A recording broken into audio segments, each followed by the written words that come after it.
Buenos dias. I'll give my talk in English if that's okay.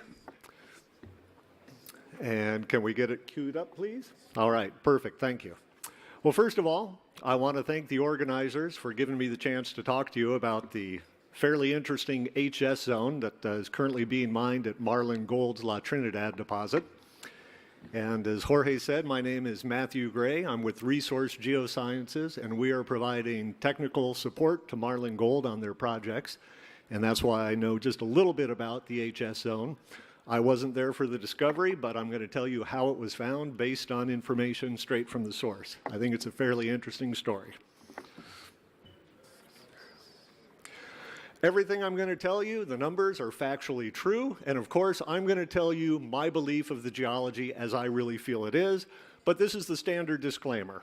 You know, exploration, geosciences, it's an uncertain thing, so take it all with a grain of salt and don't bet the farm on anything you hear in this talk. And at the end of this talk, I hope I will have convinced you that the HS zone is a very interesting, poorly understood, high-grade mineralized zone that really would not have been predicted based on anything you see at surface or in the old El Dorado pit. And the discovery, you know, it was a result of systematic exploration of a system where people recognized it hadn't been tested to its limits. And it required some fairly interesting and innovative drilling and sampling techniques that are worth a mention. And I think it's really important here to note that the discovery was a result of a willingness to test concepts, not just geochemical anomalies. And to me, the discovery demonstrates what, you know, should be a commonly accepted truth whenever you go into a mineralized district. There is no geologic reason that the best part of the system, that the most mineralized part of the system is exposed at surface. And finally, I also want to point out that there's still, I think, future discoveries yet to come out of the La Trinidad district. So, what is the HS zone? Now, geologically, it's pretty clear. It's a high-grade gold mineralized breccia. The origin of the breccia is still a bit uncertain. It's a distinct ore body than that was mined by El Dorado in the 1990s. It exhibits multi-stage mineralization and brecciation. The host rock is in part, it looks to be an intrusive breccia, phreatomagmatic breccia.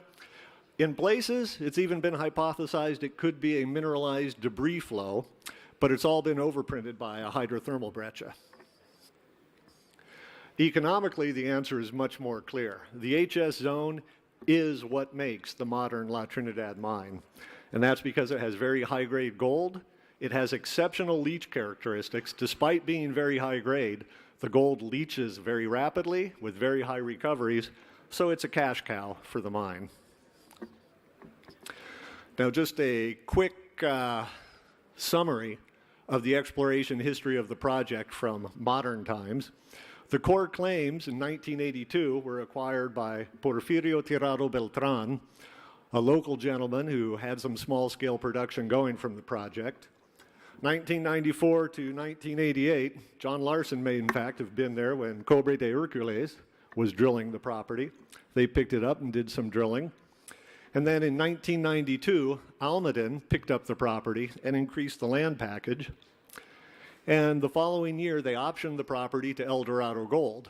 And for the next 5 years, El Dorado, who eventually acquired the property from Almaden, defined about 175,000 ounce shallow resource at the Taunus pit, and they commenced production from the Taunus pit. And production went on until 1998, and they had massive flooding associated with a hurricane hitting the coast, flooded the pit wall collapsed, gold price had dropped to $294, so El Dorado did not reopen the mine, and the mine stayed closed and abandoned after producing about 52,000 ounces of gold. In 2005, Oro Gold Resources was founded by a couple ex-Placer Dome geologists, Darren Berry and Eric Grill, and in 2006, they acquired the core claims and staked additional ground around the old Taunus pit. And then in 2007, they began diamond drilling to test the project. And the drilling had some logistical complications which really relate to the situation that we are in today. and we'll talk about that a little bit further.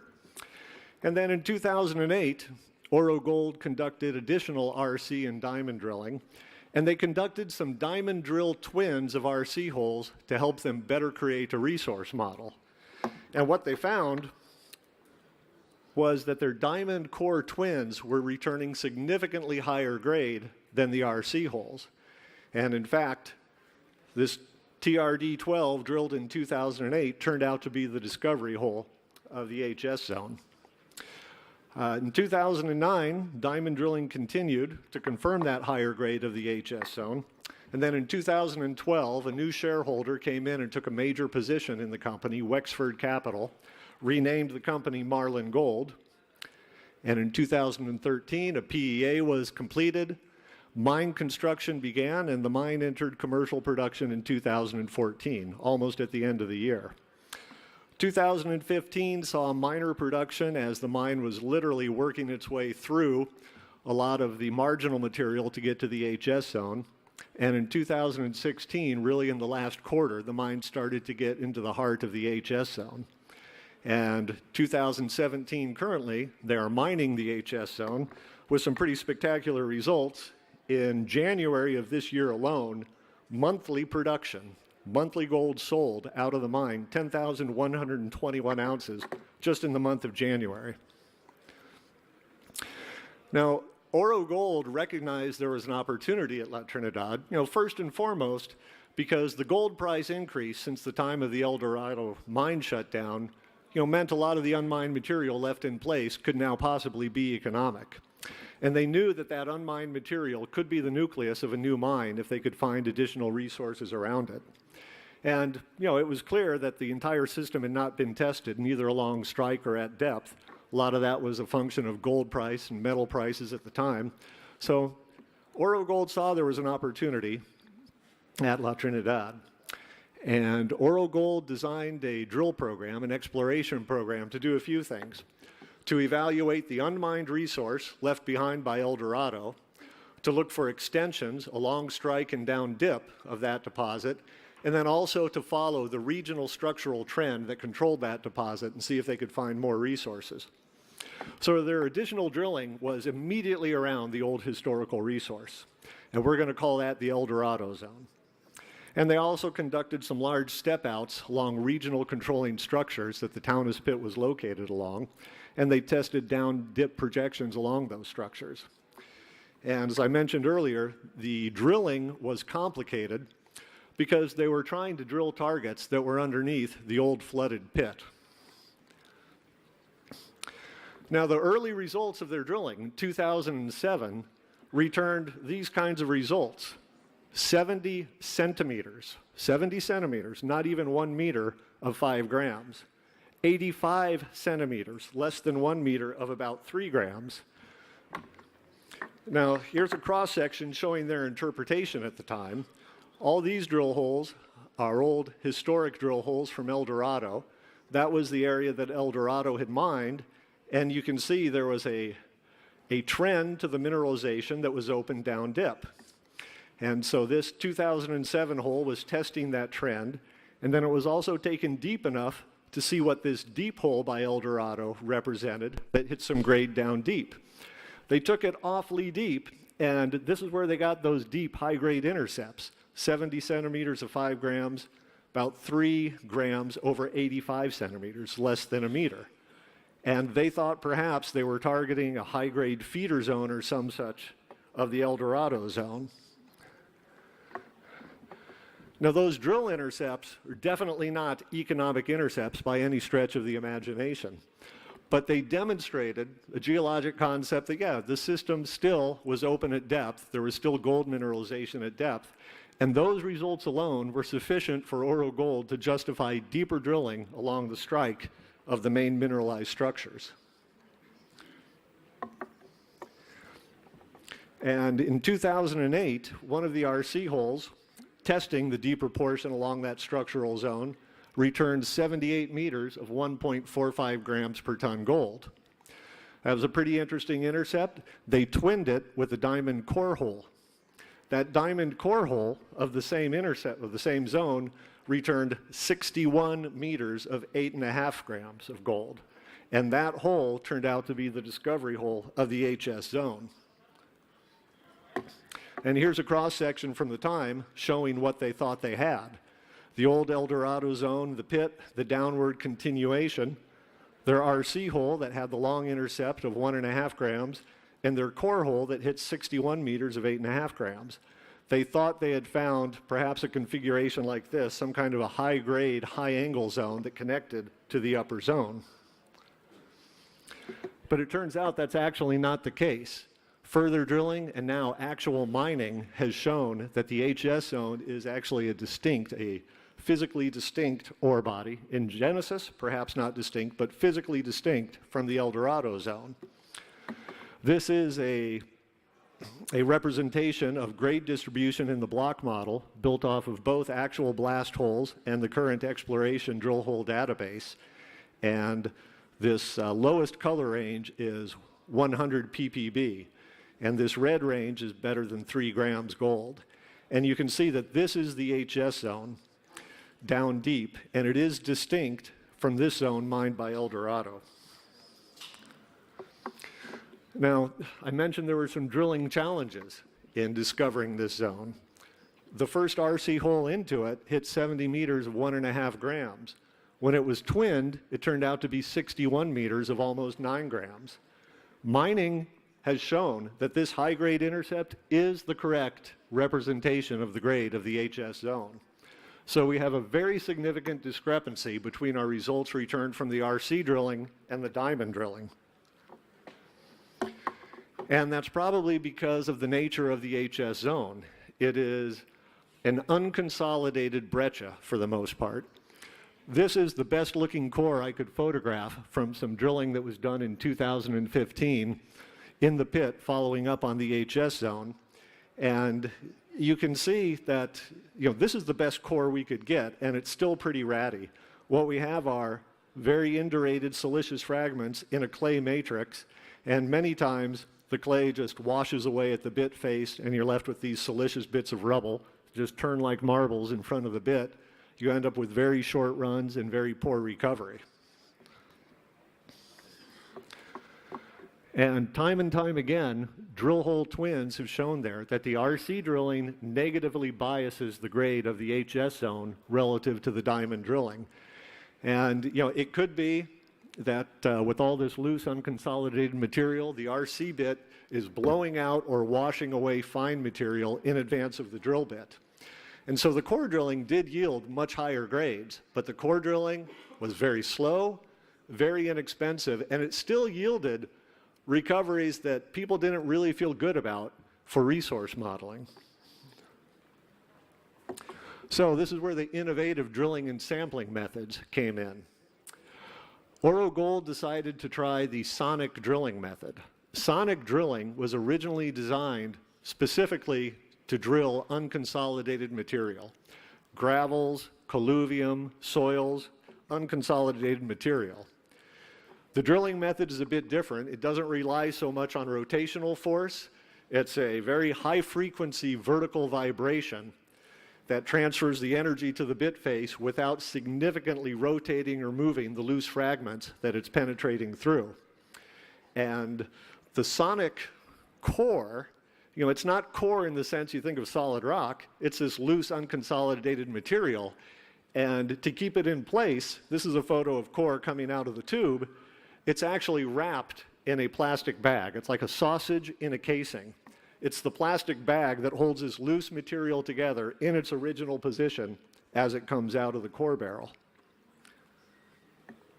The sonic drilling turned out to be incredibly effective going through the HS zone. Recoveries of near 100% were returned. The grades were excellent.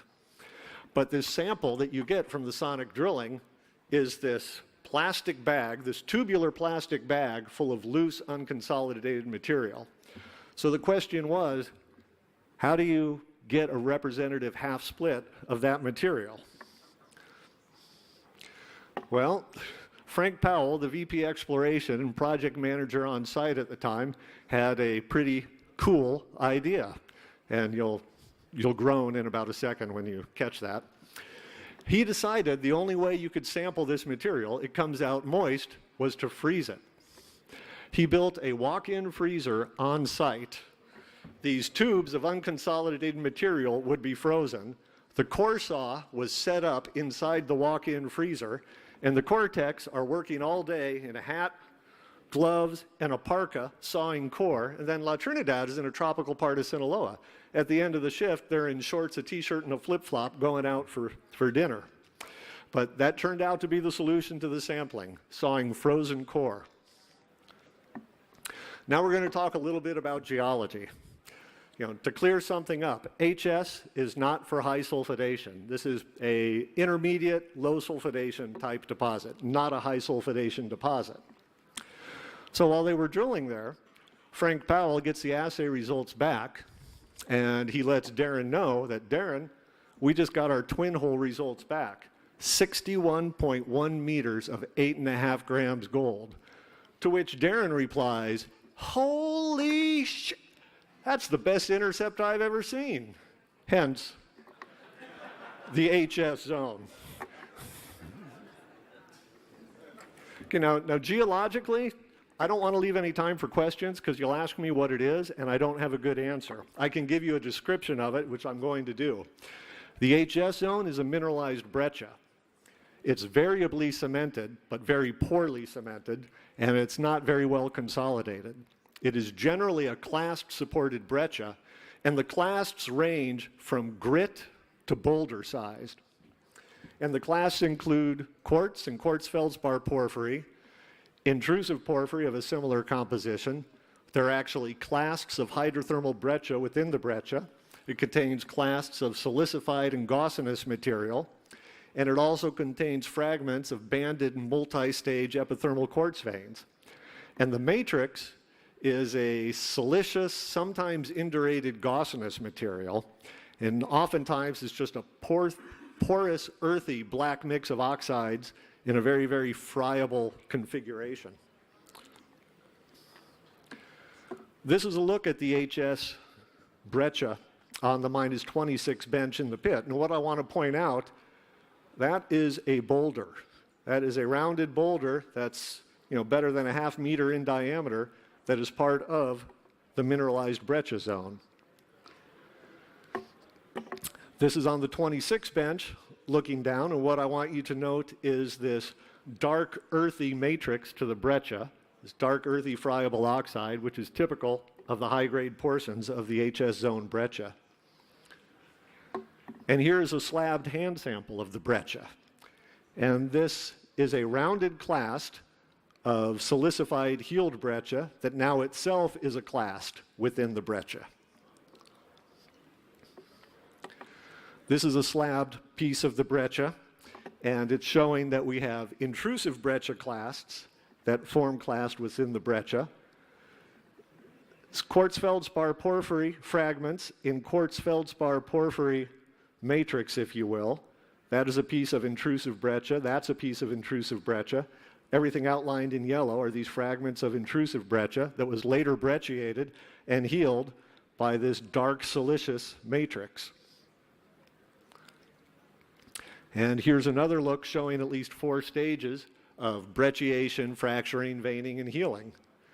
Again, we've got QFP and QFP intrusive breccia, cut by early stage banded veinlets, cut by later silicious or even possibly juvenile type material infill, all in turn brecciated and cut with this silicious brown Fe-ox-rich matrix, and then later brecciation and rotation and a bit of late druzy quartz coating fragments and clasts and vugs.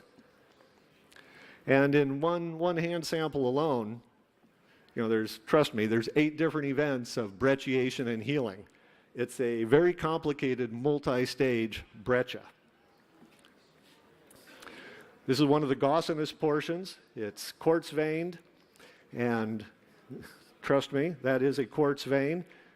Silicious, gossinous, and brecciated, and then quartz rimming some of the clasts.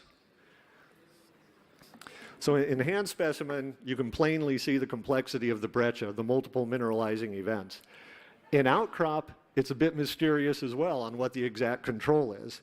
Here, we've got from Sonoran Resources, we've got Hilardo Vejar for scale, and then mine geologist David Lujan, and they are standing right by the footwall fault contact of the high-grade HS zone. All this is high-grade multi-gram HS zone on the -20 bench. And that is a fault contact with brecciated quartz porphyry. This is a look from the 26 bench. There is that fault contact on the footwall, and this is a gradational contact between the HS zone breccia and the brecciated quartz porphyry, and it's all been faulted off by late movement along this north-south Chandler fault. Fault contact on the footwall, gradational contact into the brecciated quartz porphyry, and then late fault movement putting unmineralized intrusive rock against the breccia. So what is it? Here's my stab at it. Both the brecciated quartz porphyry and the HS zone breccia are related.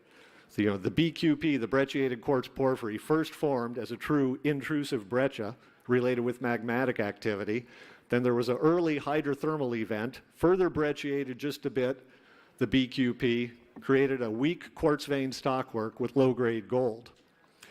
Then we had a later and more intense hydrothermal brecciation event that was multi-stage, associated with quartz veining, brecciation, silicification, healing, brecciation again, and deposition of a sulfide-rich silicious matrix that has the high gold content. And then we had post-mineral movement along both the Chandler fault and this unnamed fault on the -20 bench that further brecciated this unit. And then the last event was the oxidation of this sulfide-rich matrix, turning the breccia cement or matrix into a friable mass of oxides and granular silica. And that's the reason why the HS breccia is so incompetent, friable, and difficult to drill. So geologically, I'm not quite sure what the HS zone breccia is, but economically, I know what it is. It is the driving force of the modern mine. It is the cash cow that makes the modern mine. And you can see that it plainly drives the production growth. Commercial production started at the very end of 2014. 2014, all of 2015, and most of 2016 was mining the way down to the HS zone and catching some narrow structurally controlled zones of gold. The pit reached the heart of the HS zone in October of 2016, and that's when gold production ramped up. So in January of this year alone, 10,121 ounces were produced from the HS zone. And it's the sweet spot that's driving the production growth from the mine. And they got into it the last quarter of last year. They're into it now. These are brand new production numbers, just came out. About 19,000 ounces gold produced in the first quarter of this year from the HS zone. About 17,000 ounces produced from the last quarter of last year. And this is a nice graphic representation of why the production growth has gone the way it has. These are plans of bench blast hole grade models. North is off to the right, and we are going to step down 6-meter bench at a time. And here we are at the 10 bench, and you can see the grade is in a fairly skinny, almost certainly structurally controlled north-south zone. And so when you're mining that bench, there's a lot more unmineralized material than there is material to go to the pads. But then, as we drop down 6 meters at a time, we're starting to see a little widening of the grade and higher grade.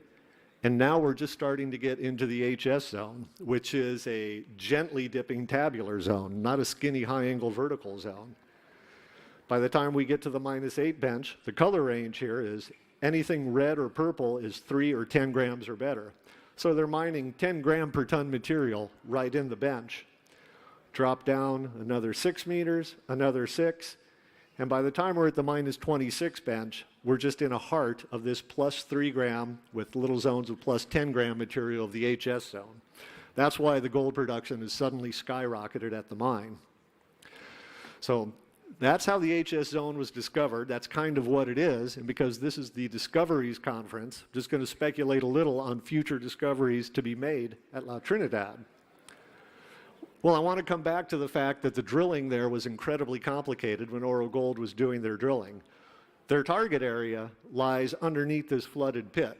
Obviously, they didn't have underwater drilling technologies. They could not adequately drill that zone underneath the pit. Because of that, the HS zone was not drilled out as well as you would like it to be before the mine went into production. And that actually leaves some upside potential to find more of it now that the mine is in operation.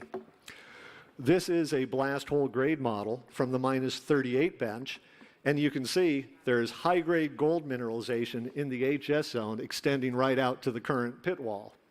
So right now there are a couple drill rigs on site doing some drilling around the margin of the pit, and we are trying to see how much beyond the currently planned pit limits the HS zone goes to see if it justifies an additional pushback. And then also, we know from the exploration drilling in the model, we've got another pod of very high grade in the HS zone to the south. And a pit layback to the south is currently in process that will expose this. And for the same reason of inability to adequately drill this zone, once we open that up, we're going to do some additional drilling in the pit and see if we can find more resources on the margins of the HS zone that's already defined. So, this kind of additional potential is basically just growing what's already known to be in the pit, but we don't know exactly where it ends. A more interesting and speculative exploration target there is a depth potential for a completely stacked separate zone. This is a very accurate schematic east-west cross-section through the Taunus pit. You've got post-mineral movement on this Chandler fault, putting unmineralized intrusive against the El Dorado zone that was mined up here, the HS zone being mined down here, a separate blind stacked deposit to that zone. Purely speculative question. Is there another stacked zone 50, 100 meters below here? We don't know. The only way we will know is some deep drill holes from the pit or around the pit going down to test. And then also there are some pretty interesting regional targets that Oro Gold developed in the late 2000s that were never followed up on. Oro Gold prospected this northwest structural corridor that hosts the La Trinidad deposit, and they identified a number of gold anomalies. And the most advanced, and the one that will be the focus of exploration work hopefully very soon, is the San Cristobal deposit, 12 kilometers to the southeast of La Trinidad, the Taunus pit. And I just want to point out this pit, this claim limit is just there so you can locate yourself from figure to figure. It does not represent the actual land holdings. The company, Marlin Gold, Oro Gold de Mexico, controls all the ground on trend below San Cristobal. But in the late 2000s, Oro Gold conducted regional stream seds, rock chip sampling, some soil grids, and some scout drilling. And they identified the San Cristobal target to the southeast. And because the company could not raise funds for exploration, kind of as a desperation Hail Mary, they brought in an RC rig and drilled what I would consider scout RC holes at the San Cristobal area, hoping to get an intercept so they could raise some money. They could not, and so the target area remains unevaluated. And again, 12 kilometers to the southeast of the Taunus pit. And this is the soil grid they did complete at San Cristobal. White is higher grade gold. The background blue is low grade gold. And you can see all these lighter colored areas represent gold in soil anomalies. For scale, that's 2 kilometers. So that's about 16 square kilometers in this area with a number of significant gold in soil anomalies. They followed up with some prospecting and some rock chip sampling. Anything that's got a color is 0.3 grams or better gold. So fairly significant gold in rock. And just to put it in scale, that's the current limit of the Taunus pit relative to what we're going to be exploring at San Cristobal. So we've got a big enough footprint that hopefully we can have a future discovery down there. And just taking a real simple look at the soil data and the rock chip data and what we know about the structure, you can sure hypothesize a lot of structural controls to gold mineralization there. And those are ideas that hopefully will soon be tested with some exploration drilling. Because the only drilling that's been done so far were these 6 scout RC holes put in basically where they could get a rig, not necessarily where the best target might be. And they got sniffs, 30 meters of a half gram, 14 meters of 0.6, but essentially haven't tested or evaluated San Cristobal. So, in conclusion, just to recap, the HS zone, I hope I've shown you, it's a fairly interesting, poorly understood, enigmatic gold mineralized zone. And I don't believe anybody would have reasonably predicted its existence based on what you could see in the El Dorado pit. And the discovery resulted from just systematic exploration of a system. And obviously it required the sonic drilling, frozen core sampling, a fairly innovative drilling and sampling technique. And I just keep hammering home to anybody who will ask me, you have to be willing to test concepts, not just geochemical anomalies. Geochemical anomalies are great, and you test them too. But if you have a good concept and you're willing to test it, sometimes you find something. And, there is no geologic reason that the highest grade portion of a system is the part that crops out. So if your system isn't closed off and you've got a geologic concept to test, argue with your exploration manager to get funds to test it. And I think the district has high potential for future discoveries because there's still a lot of work to be done there. And then just to bring it all back to the beginning, this is the 1985 drill hole cross-section done by Cobre de Hercules, or Anaconda, at what is now the Taunus pit. This is a 2010 cross-section, same orientation, north-south of the same area, done by Oro Gold, showing the El Dorado zone and the HS zone underneath. Now, these are both cross-sections at the same scale, georeferenced approximately correctly to show the same thing. So you can see the early drilling, shallow drilling up here in the El Dorado zone, and just waiting to be found below was the HS zone. So this is a section that kind of is one case where the promoter's mantra of it gets better at depth actually turned out to be true. Thank you very much.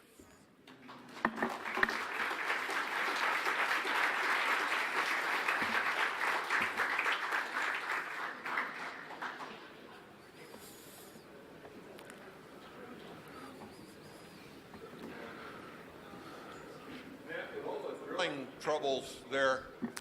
Do the blast holes adequately represent the grade when they're mining? And if not, what do they do about it?